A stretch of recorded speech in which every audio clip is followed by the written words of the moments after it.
Committee will come to order. I always appreciate working with my distinguished ranking member, Senator Grassley, but I want to also recognize the chairman of the Finance Committee, Ron Wyden, who is here, because the topic today of finding savings in our bloated and disorganized healthcare system is one on which he has dedicated a lot of attention and interest in the Finance Committee. And the Finance Committee has the legislative authority. I can have hearings, but he writes bills. So I'm particularly grateful that Senator Chairman Wyden is here today. I welcome our witnesses. Our hearing today will examine administrative cost in healthcare, how that cost harms patients and providers, and how much that increases federal healthcare cost overall. There is a lot of non-clinical work incidental to the actual delivery of care, and much of it relates to getting paid. Our hearing last October spotlighted a dizzying web of administrative functions costing over $500 billion per year. And of course, this is not just a matter of dollars and cents, even in the trillions. Actual lives are at stake. One of my constituents, Deb from Cumberland, faced cruel insurance hurdles in the wake of a brain tumor diagnosis. She said, "If fighting this disease wasn't enough to deal with, I and others are constantly fighting with insurance companies who are trying to deny every treatment path. For some reason, they feel that they know what's better for us than the medical community." For as long as I've served in the Senate, we've been discussing how to untangle this web of administrative cost burdens. As we worked on the Affordable Care Act, I highlighted how the broken economics of the healthcare system drove these administrative costs. The ACA made some strides in alleviating administrative burdens in the healthcare financial transaction ecosystem. Specifically, we set forth standard operating rules for electronic funds transfers and standardization of claims forms, producing less friction in the exchange of information between providers and insurers and facilitating faster care delivery for patients. But there is much, much more to do. Billing and insurance-related costs still total nearly $200 billion a year. The lack of standardization has been one major pain point. Different insurers apply different processes and rules to different providers, creating a web of confusion, driving up costs, and making doctors sometimes spend more time on administration than on providing actual care. The inconsistent paperwork required by different insurance companies makes it impossible to fully automate claims processing, resulting in thousands of lost hours, filling out forms, raising costs, and sometimes delaying care. In some cases, the costs of chasing payment for services rendered exceeds the payment for those services. Yes, it sometimes makes more financial sense to just give up and provide the care without seeking payment. There are several layers to the billing cost problem, but they mostly all relate back to an antiquated and defective fee-for-service payment model. That's why my recent bipartisan primary care discussion draft establishes value-based payments, at least for primary care, reducing reliance on fee-for-service payments and eliminating billing and associated administrative costs altogether for certain services. One particular scourge for patients is prior authorization. Confusing, cumbersome, and inconsistent insurance rules that stop care, while providers have to spend valuable time documenting and justifying the clinical need for a medicine or a service. In a value-based system, where doctors make their money by reducing costs and keeping patients healthier, there is no logic to prior authorization. So I propose that companies in Medicare get prior authorization from CMS before they're allowed to impose prior authorization on doctors practicing in successful accountable care organizations. A 2022 Surgeon General Advisory Report links administrative burdens with healthcare burnout, with less clinician time with patients, and even with harm to patients. The Surgeon General specifically called on insurers to, and I'm quoting him here, reduce requirements for prior authorizations, streamline paperwork requirements, and develop simplified common billing forms. When the Surgeon General is focusing on administration, you know it's long past time. My reform legislation will require the Centers for Medicare and Medicaid Services first to identify the worst prior authorization practices in Medicare Advantage. Second, it requires CMS to set common standards for common prior authorization requirements across insurance plans. Third, it will lift the prior authorization burden completely off providers and accountable care organizations with a proven track record of efficient patient care. No prior authorizations without prior authorization.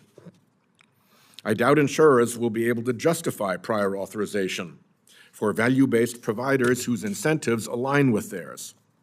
Providers may well have an incentive to run up their charges in a fee-for-service model, but running up charges is self-defeating for ACOs.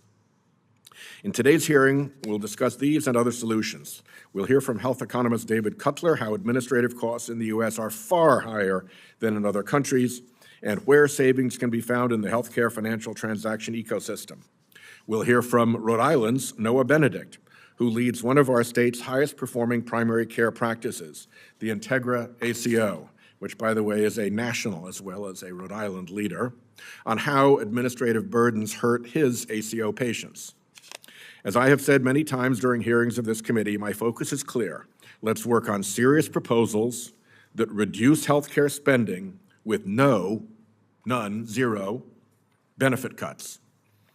Such proposals are good for patients, good for doctors, and good for the budget. As I turn to my ranking member, I'd like to thank Senator Grassley and his team for showing up at my healthcare savings office hours with several very helpful and promising ideas and suggestions. Senator Grassley, I look forward to working with you, and the floor is yours. We had a pretty quiet meeting that day, didn't we? Well, there was just us kids, but it was a good meeting. Yeah, you bet. Well, I want to thank you for following through on this hearing today, and reducing administrative burdens in healthcare is a very important and top priority issue. Our country spends more than $4.5 trillion annually on healthcare. Our spending has more than tripled as a percentage of gross domestic product since 1960. Growing healthcare costs don't just strain Americans' pocketbooks. These healthcare costs also are a major driver of widening budget deficits and the federal government's unsustainable fiscal outlook, and we're not getting our money's worth for all of our spending. Major healthcare program spending eats up 32% of the federal revenue today, and it will be 44% by mid-century. Our healthcare system has plenty of waste and inefficiency, and these ought to be fixed. As I've stated in our previous healthcare-related hearings, we should begin by increasing transparency, competition, fighting fraud, and cutting red tape. Federal regulations are often too burdensome for physicians and healthcare providers. We should promote innovation and competition under Medicare and lessen the focus on central planning. Since 2021, federal agencies have imposed over 90 regulations on the healthcare industry, costing taxpayers and providers over $100 billion.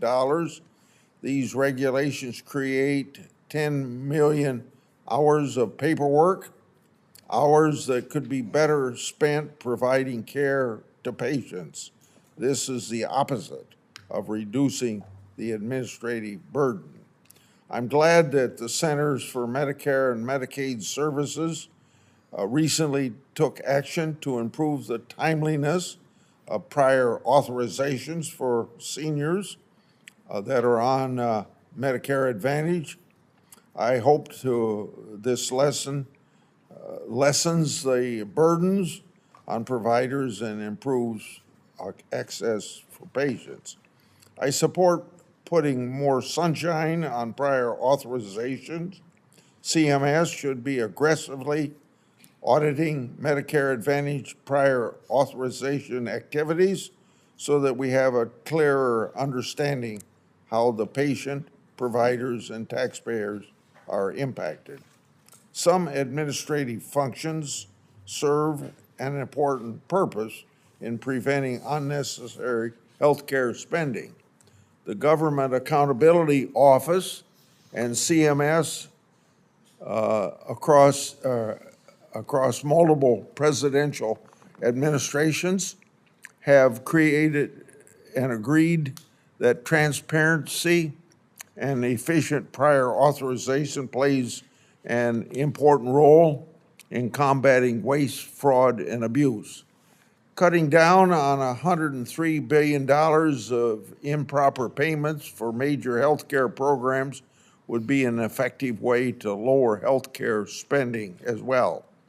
I'm the author of major and more recent updates to the federal government's most powerful tool in fighting fraud, and that tool is the False Claims Act. Since the enactment of these reforms, the federal government has recovered more than $75 billion lost in fraud and actually saved billions more by deterring would-be fraudsters. In 2023, there was more than $2.7 billion in False Claim Act settlements and judgments, with $1.8 billion of that $2.7 billion involving healthcare industry. Now, we all know that whistleblowers are very responsible for helping recover nearly all of this money that's been recovered. The Justice Department, CMS, needs to be more aggressively going after healthcare fraud, waste, and abuse. We can reduce administrative burdens in healthcare for providers and patients without compromising access to high-quality care. We can get there by reducing regulations while maintaining guardrails to protect patient-centered safety and quality. Through greater competition and transparency in our healthcare systems, we'll help to bring down costs and lessen administrative burdens.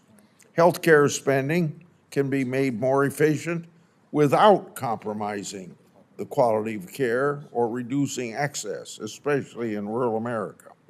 I look forward to hearing from our witnesses today on ways that we can reduce administrative burden in healthcare for patients and providers while lowering taxpayers' costs. Finally, I want to comment on a recent Medicare trustee report. Medicare is part of America's social fabric, and for decades it has provided seniors with disabilities access to routine and life-saving care at their local hospital, doctor's office, and pharmacy. For the 8th year in a row, the trustees have issued a funding warning because Medicare outlays are expected to exceed its dedicated revenue by 45%. Republicans want to preserve and strengthen this program for future generations. The only way to make these critical programs sustainable is to follow the Ronald Reagan Tip O'Neill model of 1983. That means that Congress and the President working in a bipartisan fashion is what it takes to get the job done. I'm proud to have been led the effort in 2003 to modernize Medicare by establishing the prescription drug benefit, Part D. In the first decade of Medicare Part D, the federal government spent 36% less than projected while improving access to prescription drugs for millions of seniors. That effort required bipartisan cooperation from both chambers and presidential leadership, and is a prime example of what we need to do to address Medicare's fiscal challenge. Thank you, Mr. Chairman. Thank you very much. We'll turn to the witnesses now. We'll first hear from Professor David Cutler, the Otto Eckstein Professor of Applied Economics at the Harvard Department of Economics, with secondary appointments at the Kennedy School and the School of Public Health. He's also a member of the National Academy of Medicine. He's researched and written about the costs of medical care, including administrative costs, and advises businesses, governments, and healthcare providers. We'll hear then from Noah Benedict. Mr. Benedict is the president and CEO of Rhode Island Primary Care Physicians Corporation, the largest multi-specialty independent practice association in Rhode Island, representing 168 primary care providers and over 300 specialty providers. Rhode Island Primary Care manages care for over 200,000 lives and stands at the forefront of healthcare delivery in our region. Mr. Benedict is also one of the principal architects of and serves as vice chair on the board of Integra, one of Rhode Island's highest performing ACOs. We've heard regularly from them in various committees. His rival at Coastal Medical, Al Kuros, has been a frequent witness, and the competition between Integra and Coastal has been for national preeminence, not just local preeminence. Mr. Benedict also serves on the boards of the Care Transformation Collaborative of Rhode Island, the Kodak Behavioral Health Care Group, South County Health, the Rhode Island Quality Institute, and Horizon Healthcare Partners. Our final witness will be Dr. Anthony DiGiorgio. Dr. DiGiorgio is an assistant professor in the Department of Neurological Surgery at the University of California, San Francisco. He cares for patients with traumatic brain and spinal cord injuries. He's also director of spinal neurotrauma at the Zuckerberg San Francisco General Hospital and Trauma Center, a county-run safety net hospital. Gentlemen, each of your full statements will be made a part of the record without objection. You have 5 minutes, and I will give notice that at the conclusion of your testimony, I'm swapping my spot to ask questions with Chairman Wyden. He has other business to get to, so the order will be Wyden, Grassley, Whitehouse, not Whitehouse, Grassley, Wyden. Please proceed, Dr. Cutler. Member Grassley and members of the Senate Budget Committee, thank you for holding this hearing today and inviting me to testify. It's an honor for me to do so. My name is David Cutler. I'm professor of economics at Harvard University, where I've been engaged in research and teaching about health economics for over 30 years. A good part of my research involves understanding the administrative costs of healthcare. Oh, I apologize. Is this better? Okay. A good part of my research involves understanding the administrative costs of healthcare. In my testimony today, I wish to make 4 points. First, administrative costs contribute significantly to overall healthcare spending. In my research, I estimate that administrative costs are nearly $1 trillion annually, or roughly 1/4 of medical spending. That's far higher than other countries and dwarfs the amount that the US spends on caring for people with cardiovascular disease or cancer. Second, federal spending on healthcare would fall significantly if we could reduce administrative costs.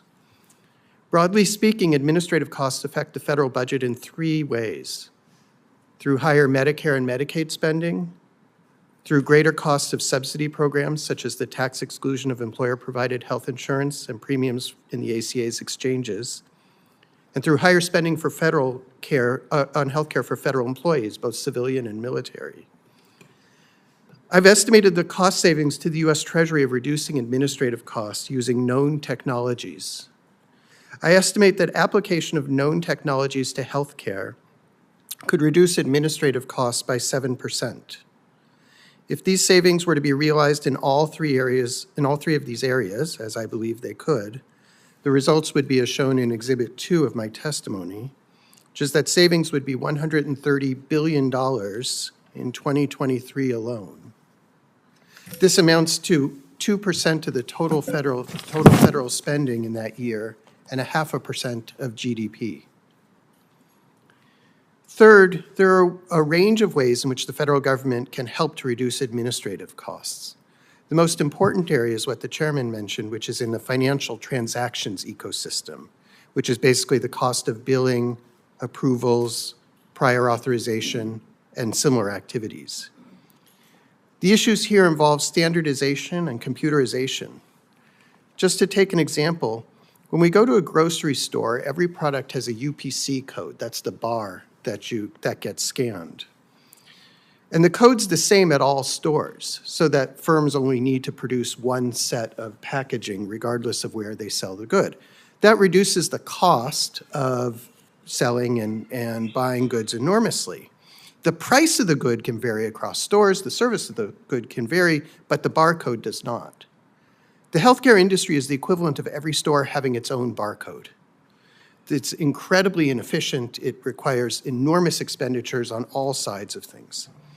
The reason this persists is because no large organization has indicated that standardization is essential and laid out the foundations for doing so.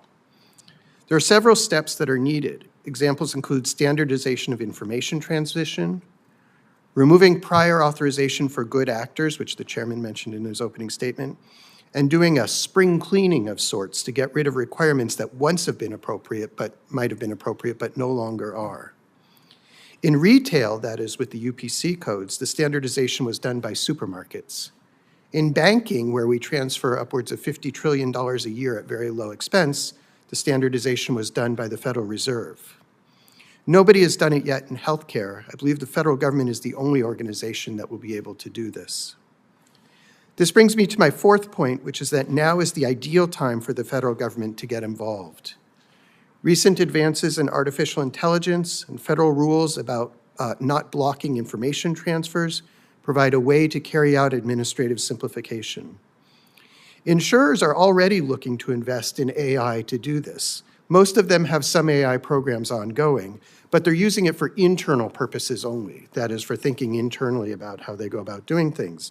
They're not thinking about the ecosystem involving the providers and the payers and everyone involved. Providers would like to do the same. They would like to use AI technology, but they don't know how. Providing guidance and leadership now could help the federal government save tremendous amounts of funds and, as both the chairman and ranking member said, improve the quality of healthcare at the same time.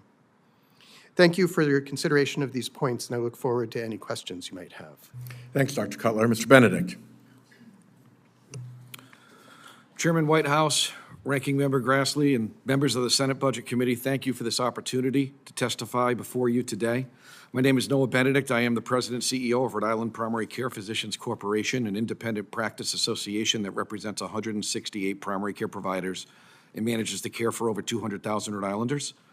I'm here to testify about a matter of utmost importance, the impact of administrative burdens on providers and patient care.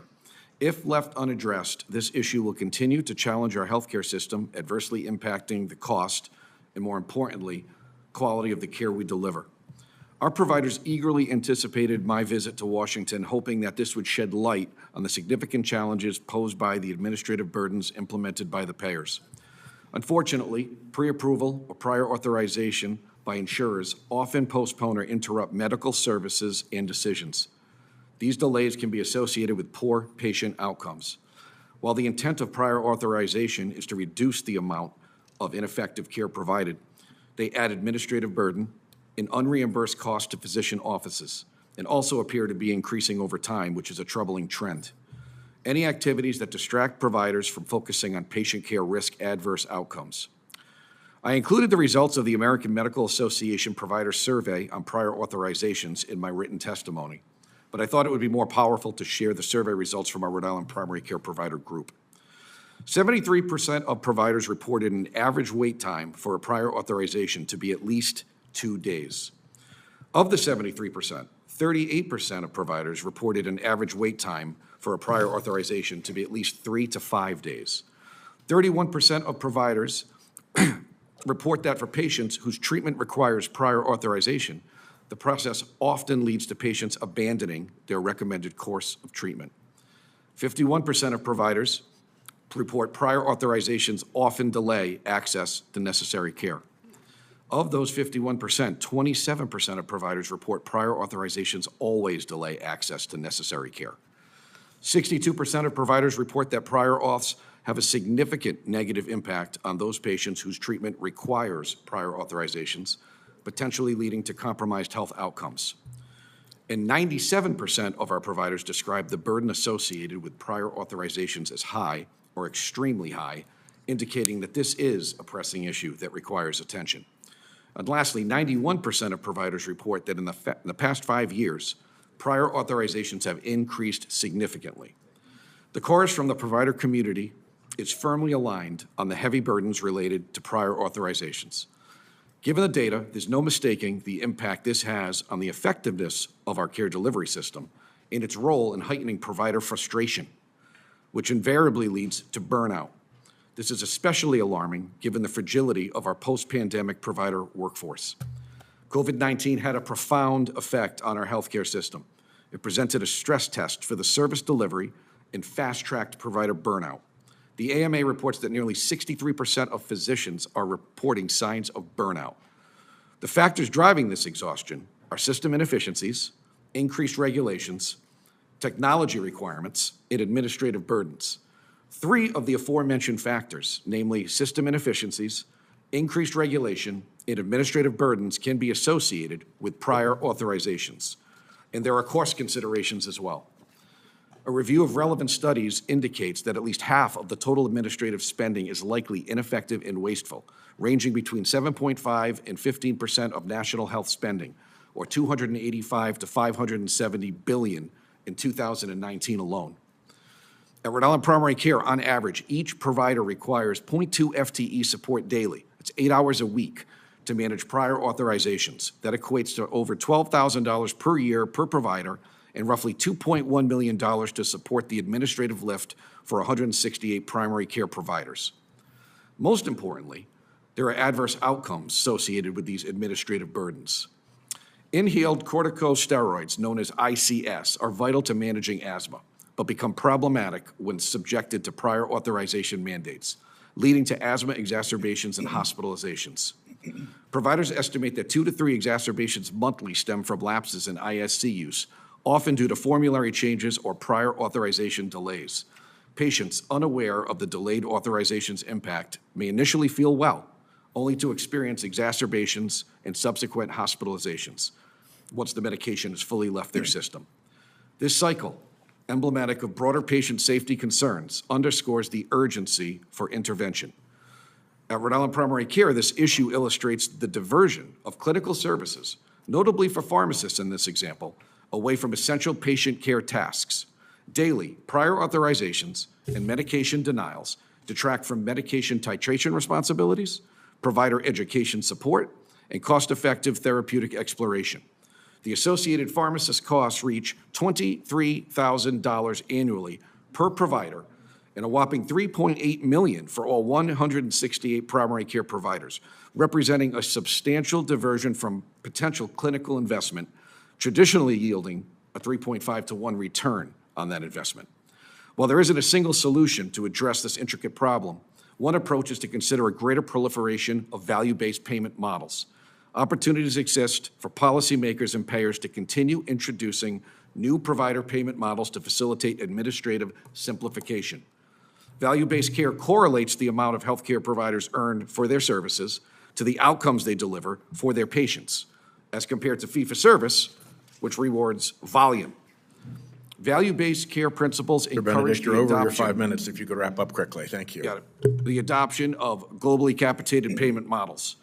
In a global capitation payment, it's a relatively simpler transaction involving less administrative burden for both payers and providers as compared to fee-for-service payment. With the appropriate quality and compliance guardrails in place, payers can simplify the transactional costs that accompany the care provided by their medical providers. With the introduction of new payment models, over time, payers can reward high-quality, cost-efficient providers with a streamlined, less costly administrative burden.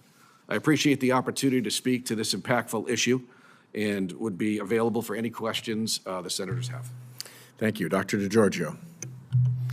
Thank you. Chairman Whitehouse, Ranking Member Grassley, and members of the committee. I'm Anthony DeGiorgio, Assistant Professor of Neurological Surgery and affiliated faculty at the Institute for Health Policy Studies at the University of California, San Francisco.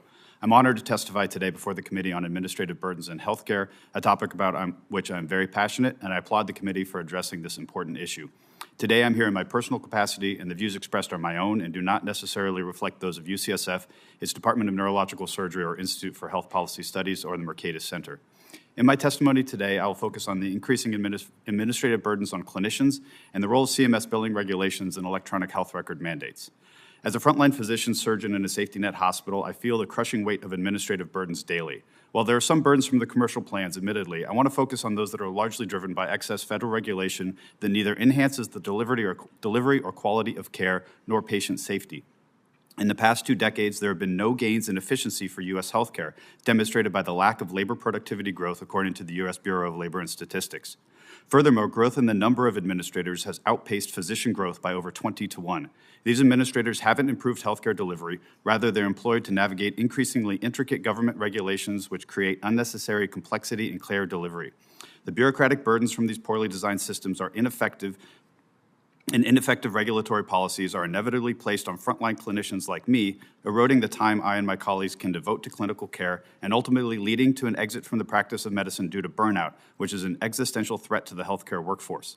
While every industry faces burnout, nearly 2/3 of doctors show symptoms, a substantially higher rate than their peers in non-healthcare industries. Even medical students see that regulatory burdens devalue patient care. A recent survey shows that 61% of U.S. med students don't plan on practicing clinical medicine. Central planning, as exemplified in Medicare's rules regulating quality metrics and billing, create outsized documentation burdens. This, coupled with cumbersome electronic medical records, explain why healthcare labor productivity has been stagnant since the dawn of the information age. The current quality metrics regime has added to this burden. CMS has over 2,000 metrics in its inventory, and independent physician practices spend $15 billion a year on metric reporting, while hospitals employ armies of coders to report metrics and massage the numbers. Quality metrics don't just increase costs, they can harm patients. For example, the hospital readmission reduction program is associated with decreased readmissions as expected, but also with increased mortality. Quality metrics also disproportionately penalize safety net hospitals such as my own because of inadequate risk adjustment for socioeconomic status. There's a greater return on investment in simply gaming the numbers than on improving quality. Having patients seem sicker at baseline increases hospital revenues, both by capturing more complexity for increased DRG payment and by improving relative quality metrics. The burden of documenting this falls on the frontline clinicians who are hounded by administrators to make patients seem as sick as possible according to specific criteria, again, which are set by CMS. One study shows a greater than 40% increase in average margin by simply having billing staff round with physicians, directing them on what to put into our clinical notes. Clinicians are beholden to documentation requirements that satisfy Medicare billing regulations. There are over 11,000 billing codes. CMS is currently responsible for regulatory minutia on these codes. Their arbitrary documentation requirements add to the administrative burden. As a surgeon, I was unsurprised with a study that showed trauma surgeons spend 73 full 24-hour days in 1 year of work to complete the documentation required to satisfy Medicare billing requirements. The electronic medical records, or EMRs, make matters worse. These inefficient systems tether physicians to their computers. One time motion study found that physicians spend 2 hours on the computer for every hour of patient time. We did a study of our own at UCSF and found the neurosurgery residents spend 20 hours of their overnight call shift logged into the computer. As doctors, we feel relief, like we can focus on clinical care again if the EMR goes down. What does it say about a technology that its failure improves service delivery? The advent of EMR may allow clinicians to access their medical records remotely, but that is transformed into an environment where it's expected that physicians be constantly attached to their computer. Much of this is due to CMS's meaningful use mandate of computerized physician order entry and order reconciliation, along with regulations like the appropriate use criteria, which just add meaningless clicks to our workflow. All of this relegates the physician to an order entry clerk, completing cumbersome tasks in the EMR which could be performed by a medical assistant. We physicians feel the strain with our nursing colleagues who must hunt us down for trivial orders that they, as licensed healthcare professors, are also more than qualified to enter. These constant interruptions and superfluous warning messages generated by the EMR also lead to distracted clinicians, alarm fatigue, and more near-miss events. The answers to these burdens is not more top-down regulation. It lies with fostering a competitive, dynamic marketplace which values efficiency and quality. Ultimately, it's time to give the market a chance to drive meaningful change in healthcare delivery, allowing frontline physicians to focus on what matters most, providing quality care to patients without the suffocating weight of unnecessary administrative burdens. Thank you very much. Chairman Wyden. Thank you very much, Mr. Chairman. Congratulations to you in putting together the NBA All-Stars for us today in this field of looking at administrative inefficiency. And let me start this way. We're going to spend that $4.5 trillion this year on American health care. There are 330 million of us. You divide 330 million into 4.5 trillion, and you could send every family of 4 in America a check for $50,000 and say, here, get your health care. So the three of you have really helped us to kind of get into some of the details. And let me start this way. Mr. Benedict, as I listened to your testimony, what you did is basically unravel the insurance company argument for prior authorization. What the insurance companies so often say to all of us is that authorizations are supposed to help patients get better care. And what you said is based on your analysis and your work as it relates to the asthma medicines, the inhalers, people get worse care. So this is really a key area for us to look at. And I guess my first question to the three of you, are there other areas that you think we should, under the leadership of the chairman and Senator Grassley, in a bipartisan way, are there other areas where you believe we should look at the prior authorization issue in terms of patients getting worse care rather than better care, as the insurance companies claim? Other areas, if possible. From my perspective, there should be greater coordination for the policies and the processes for prior authorization. That would streamline the process. You would better understand exactly what was expected, and the turnaround time would improve.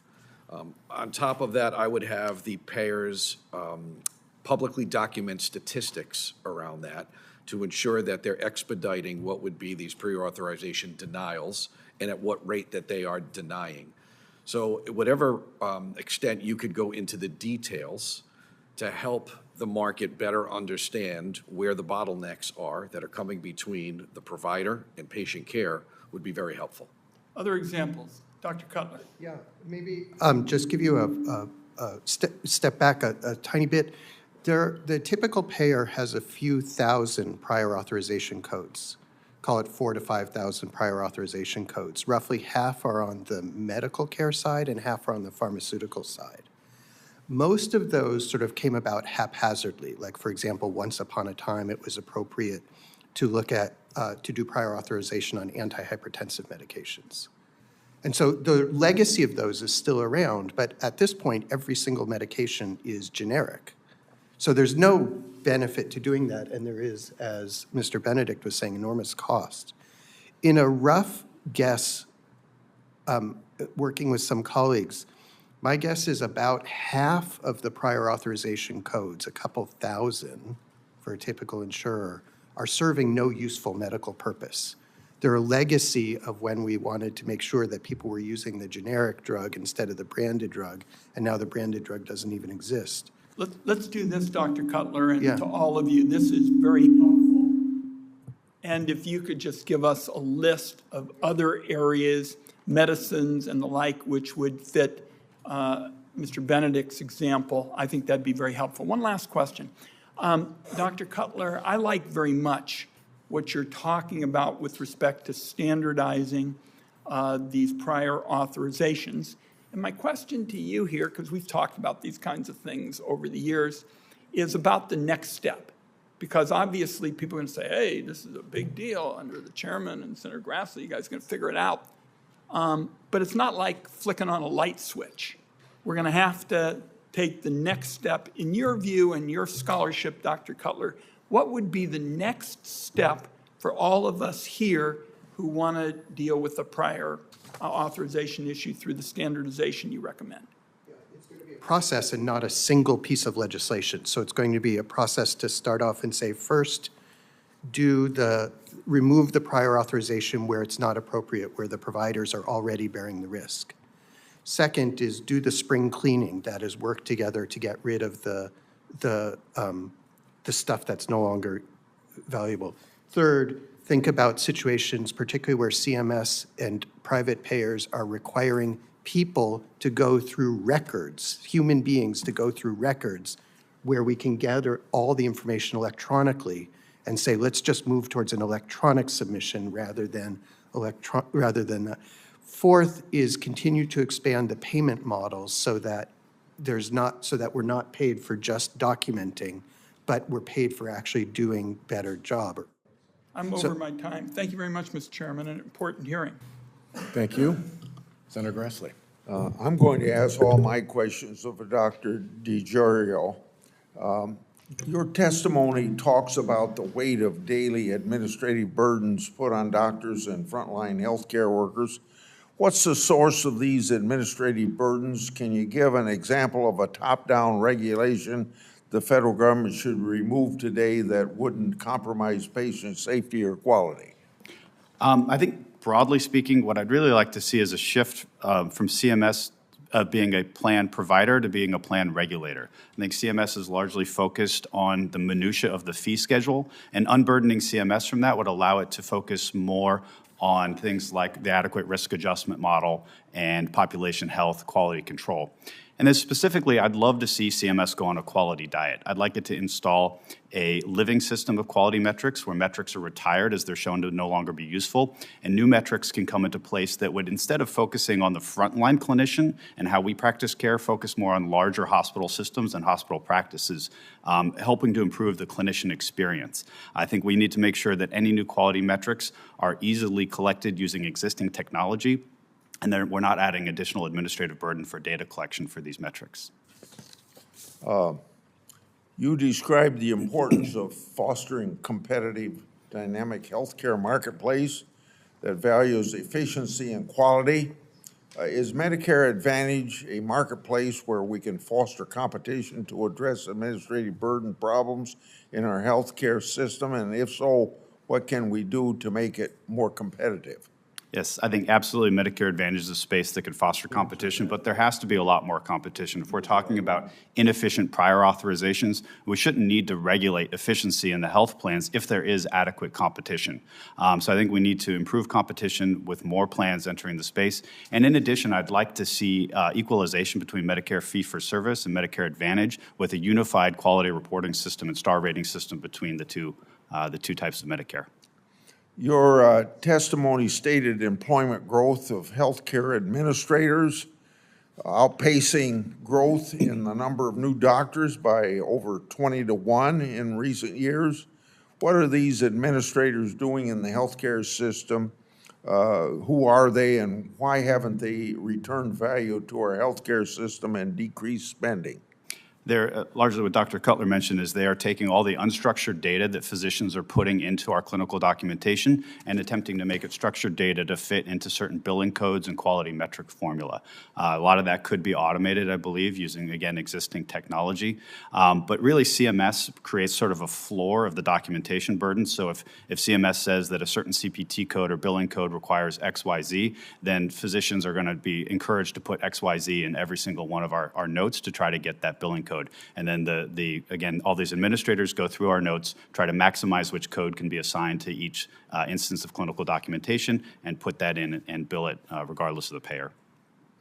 My last question, your testimony spoke to the lack of labor productivity gains in healthcare over recent decades. In other words, doctors haven't become more efficient even with new technology like electronic medical records. How should we approach regulating artificial intelligence given the impact of top-down regulations on current technology? Yeah, so I think AI has huge potential to do a lot of that administrative work, again, taking unstructured data and creating structured data out of it. I am worried that we would overregulate it. If I went back to 1990 and told all physicians that we're going to computerize paper charts and have instant access to data and imaging, I think everyone would be thrilled with the amount of efficiency gains we would have with that technology. That never happened because we overregulated EMR with things like meaningful use. And so I am worried that we would take the same approach to AI and take away any potential efficiency gains with overregulation. Thank you. Thank you, Mr. Chairman. Thank you very much. Could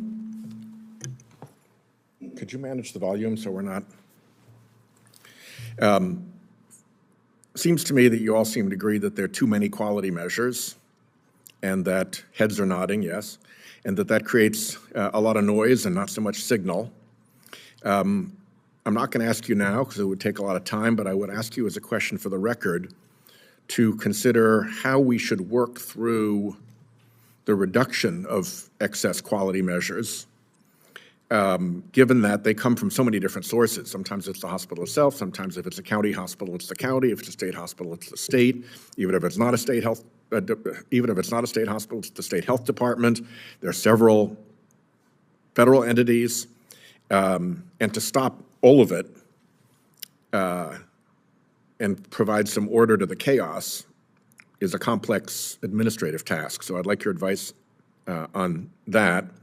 And in addition, if you're going to strip down to simple signal effective quality reporting, you've got to figure out who makes the choice and who's to be trusted.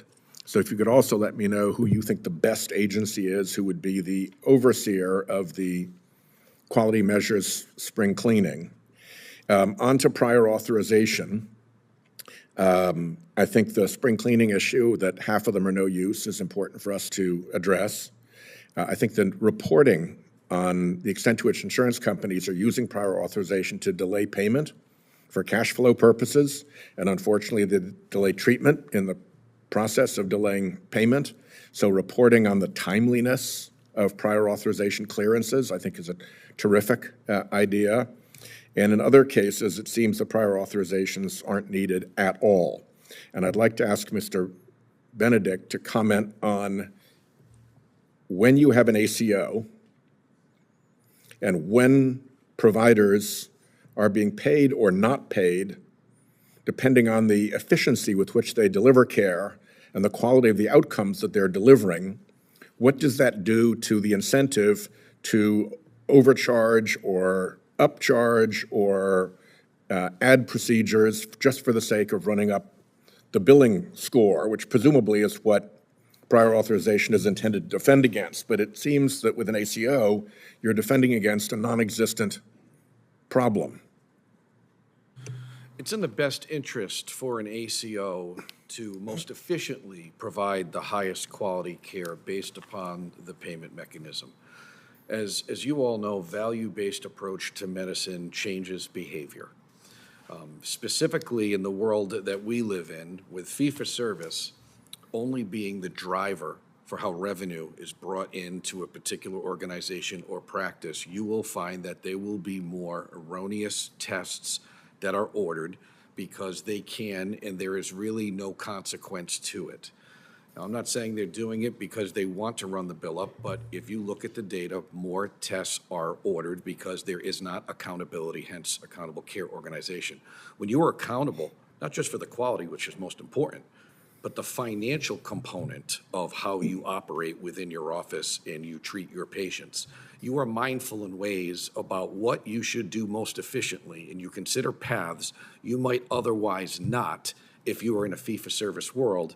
And we saw that firsthand as we made the transition from fee-for-service doctors into accountable care organization doctors. It was palpable. Let me stop you on that particular point, because as you made the transition from a fee-for-service model to a value-based model, you nevertheless still had to keep track of the whole fee-for-service system. And that's still the case.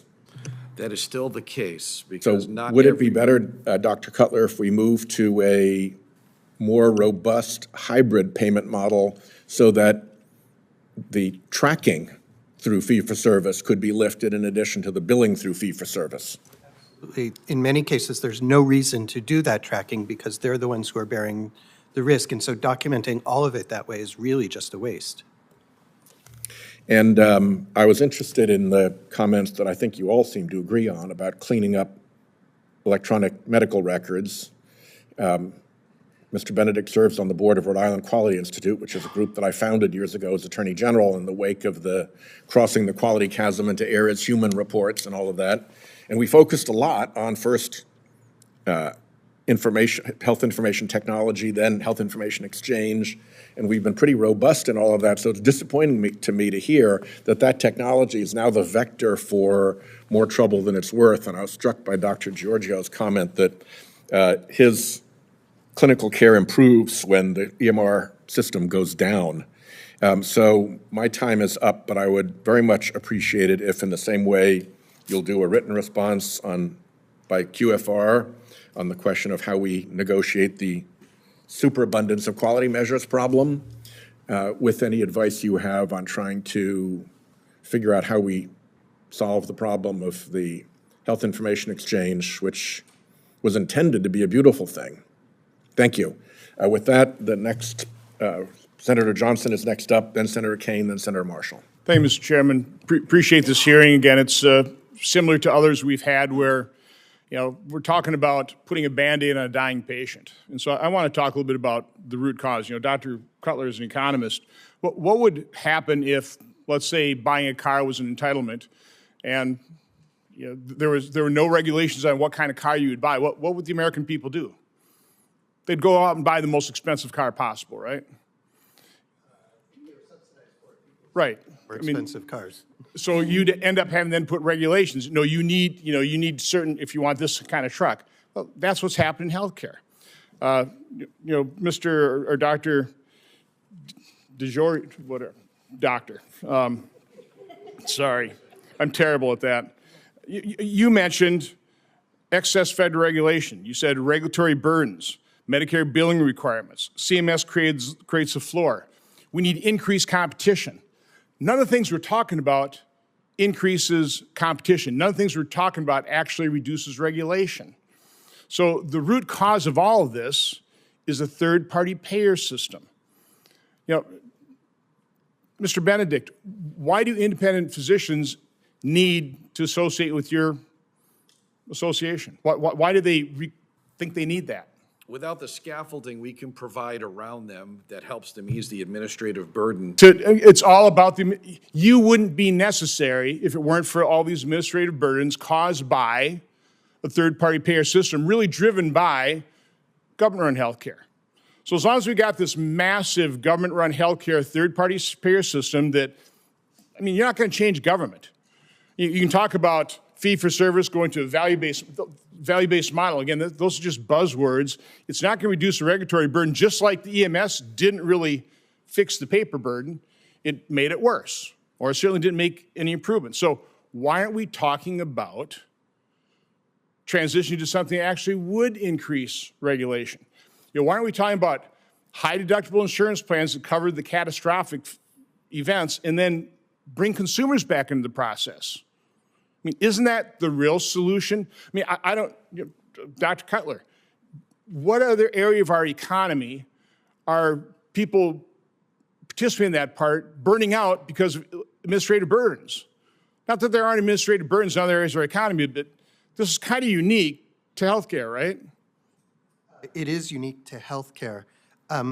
It's also the case, while I share many of your sentiments, unfortunately, many people don't use their high-deductible health plan in the appropriate way either. Well, because we don't require them to. The only, in many healthcare plans, the only deductibles ever paid is like a $10 copay. So again, people don't really care about the cost of the drugs. Again, we have taken the benefit of free market competition out of healthcare.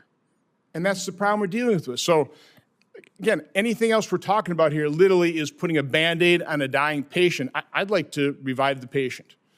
So I'm seeing a lot of heads agreeing with me. Where's... I would say the only caveat there would be you could globally attack this issue with value-based approach to contracting, namely global capitation or risk. Because then you actually change behavior. There is responsibility for the costs associated with the care delivered. But wouldn't you be better off with independent physicians doing that themselves, or a lot more different insurance companies where you actually had true competition? Mr. Bennett, you mentioned the word the market. Where's there a market in healthcare, truthfully? It's local. It doesn't really exist. We have a complete failure of a marketplace here. We've got government control, by and large, setting the terms for how the insurance companies operate. And the only thing they've come up in terms of restraining costs are pre-certifications, and we see the damage done by that. But what else is there to control costs? So you're suggesting doing away with that, then Katie barred the door in terms of runaway costs. What is the current dollar value in terms of how much more Americans spend for healthcare versus other countries in the world? But we at least double, right? Multiples more. So it's completely broken. So again, why aren't we looking at the root cause of this as opposed to, again, these buzzword solutions that I just don't think would actually work? I mean, I know it's an attempt within a system that's probably going to be impossible to change. I would only retort, that's really tearing out the entire chassis, and that may be necessary, but along the way, for us to control those costs, there are opportunities for us. So one final point. In Wisconsin, I think this is occurring, there are doctors who are just dropping out of the system, not taking Medicare and Medicaid patients, and just literally charging cash. And it's unbelievable how first of all, cost-effective it is, like $55 for a half-hour visit, and the doctors love it. I think we ought to start figuring out a way to transition that where doctors are at the top of the treatment pyramid rather than being crushed at the very bottom and become independent again, like it was only a few decades ago. Thank you, Mr. Chairman. Senator Kane.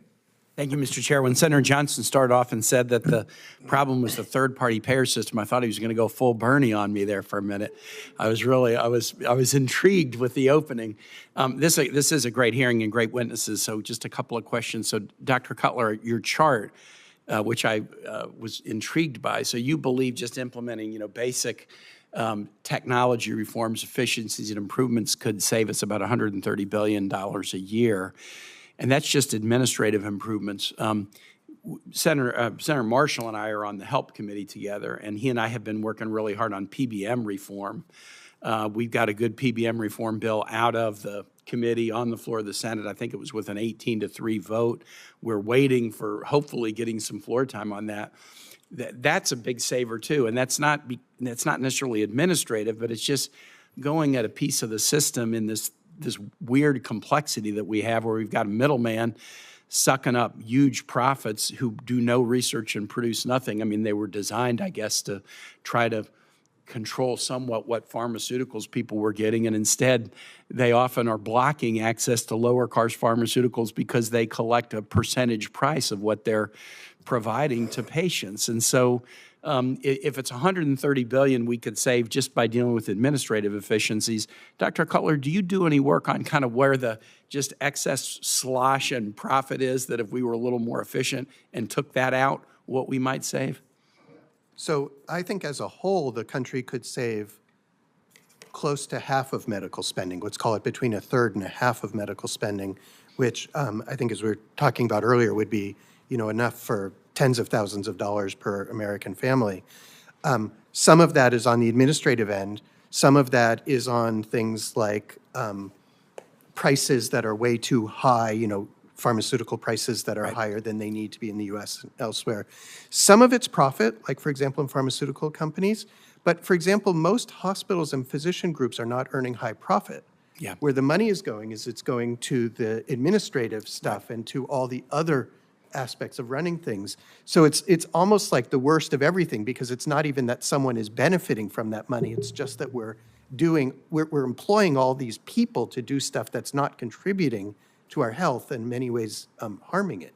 I want to ask Mr. Benedict, you talked about this physician burnout phenomenon. I have worked with colleagues to pass a bill that we're working to reauthorize now called the Lauren and Breen Healthcare Provider Protection Act, which is named after an emergency room physician who sadly died by suicide in the beginning phases of COVID, who was working in a hospital in New York, got COVID, sat out for 2 weeks, came back too quickly. Her last publication, she was a very well-published physician. Her last publication before she died was on physician burnout.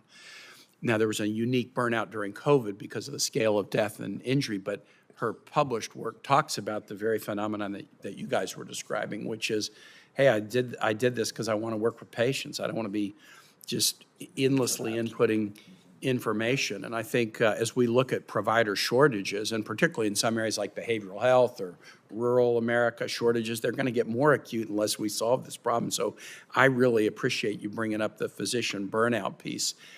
When 3 of the 4 categories of pressures that create this burnout phenomenon are kind of tied to the reason for the hearing, that should make us have a sense of urgency about it. And then, Dr. Giorgio, I wanted to drill down on something you said. You said, and I was not quick enough to write it down and follow it, but you said you might hope that we could equalize maybe Medicare fee-for-service, Medicare Advantage reimbursement rates, and then you said something about quality rating system.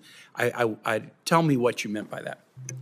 I meant subjecting the CMS fee-for-service to the same star ratings that we give to the Medicare Advantage plans. Mm-hmm.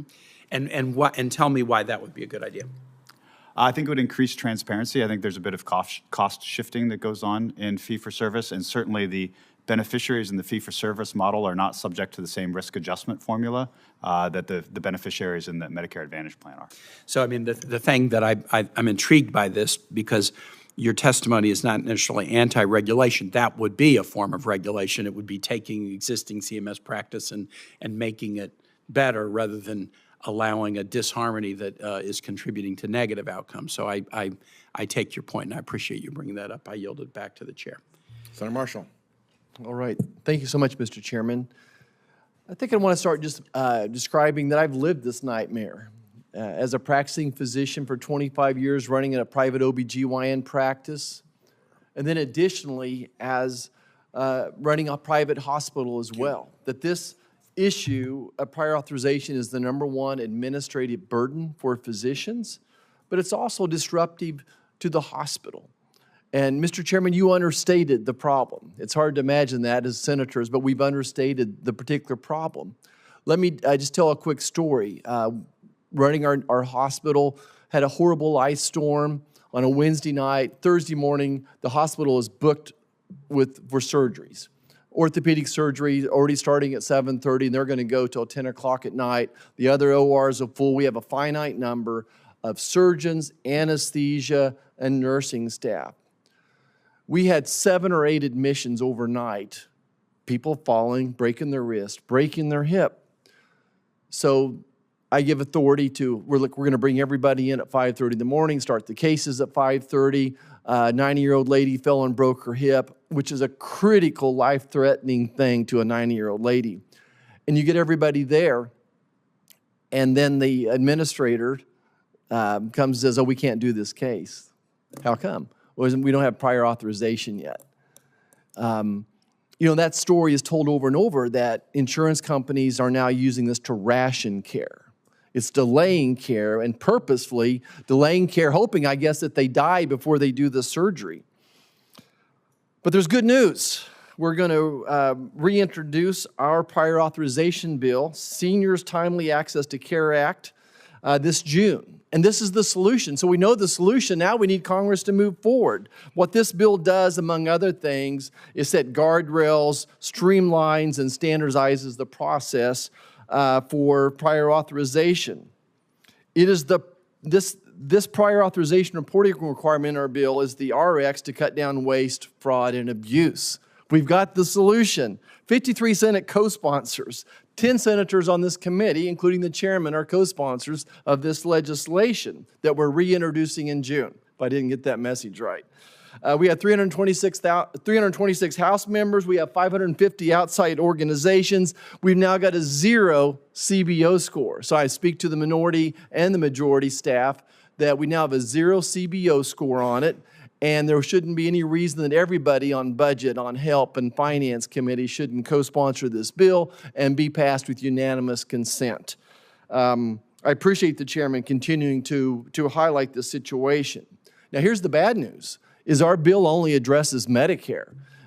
We need to go into the private practice as well. Certainly what we're seeing back home is Medicare Advantage started off as a great thing, kind of a value-based theme, but now it's being abused. Imagine that. That we're having horrible products sold out there, and for a giveaway for a toaster, you too can have a cheap Medicare Advantage solution as well. I don't know that I got a lot of questions for our witnesses. I'm very grateful. I appreciate your testimony. I've lived the same nightmare that you are living, but maybe Mr. Benedict, Dr. Benedict, just speak a little bit about the Medicare group versus what you're seeing in the private sector, perhaps.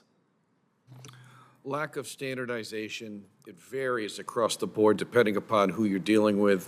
Product design, prior auth denials, policies and processes that are different from payer to payer. So it's very difficult to traverse your way through. We provide scaffolding around our providers to help them, to relieve them from that burden. And it's even difficult for us who know what I consider to be the game around not getting timely responses back and holding back really what's important care that's necessary to the patient at a time in which it's most important. Yeah, Dr. Cutler, are you seeing, this Medicare is a problem, Medicare Advantage, but it's also in the private sector, obviously. sector, it's Medicare Advantage, commercial insurance, and Medicaid are the biggest ones where you see it. Yeah. Dr. DeGiorgio, anything to add? I mean, I think we beat the horse pretty good here, but Yeah, I totally agree. My wife's also an OBGYN, so I think she feels the pressure as well as me. I think to the administrative burden side, when my 4-year-old daughter says she's playing doctor, and that means she takes out her toy laptop and starts typing on Oh it my because gosh. she sees my wife and I come home and just spend, our waking I'm so hours sad at to hear home. that. Yeah, on our But this is laptop why finishing. none of my kids went into medicine. My wife a nurse, I'm a doctor, 4 kids, 0 go into healthcare. It's because we were so the administrative burden is the start of the tip of the iceberg. Let alone a nurse who hasn't seen a patient for 10 years telling me I shouldn't do a hysterectomy. It's very frustrating. Thank you, Mr. Chairman. Thank you, Dr. Marshall. What I hope we're going to end up doing here is putting together a package of legislation that focuses in this area of transitioning away from fee-for-service and reducing administrative burdens. And then one of the benefits of being on the Budget Committee is that we get prior attention from CBO so we can do scoring. And then we're in a position to recommend to the Finance Committee or to the Help Committee the package that we've worked on here. So I am eager to have your support and input in that process. I am a co-sponsor of that bill and appreciate it very much. As we close, I just want to flag one last area that sort of bedevils me, where administrative burdens and administrative tests that are designed for a completely different situation interfere with proper, decent, humane provision of care. And that is for patients who are terribly ill and may very well be at or near the end of their lives.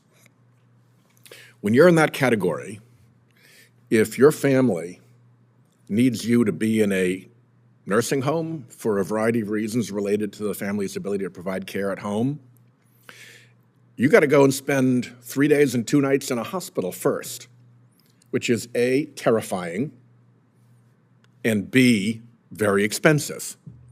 Now, you can see the potential logic for that in a general population with a fee-for-service system to try to limit nursing home spend. But in this particular situation, it's stupid, cruel, and expensive. You also look at respite care. There are programs to provide respite care to help home caregivers deal with the stress of having to take care of a family member at home. Respite care sends the patient to a hospital. Again, terrifying and expensive, instead of sending a nurse or nurse practitioner to help the family at home. There are ridiculous standards for being bedridden before you can get home care, which are, again, are nothing but cruel and stupid as you're nearing the end of life. There are plenty of people who 3 or 4 days before they pass can walk around the garden.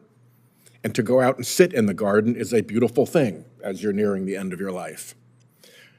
And to say you can't get care because you're not bedridden enough when you're in that situation is cruel, idiotic, and expensive. And there are a package of things like that. And I've been trying to get CMMI to offer a program that allows waiver of all of those requirements for a population that is in that circumstance. And in the grand spirit of bureaucratic insensibility, despite years of effort, I'm now through my 3rd CMMI director. They all love it, but nobody can get it done. These are waivers that have all been granted in other circumstances, so it's not a problem with the waiver.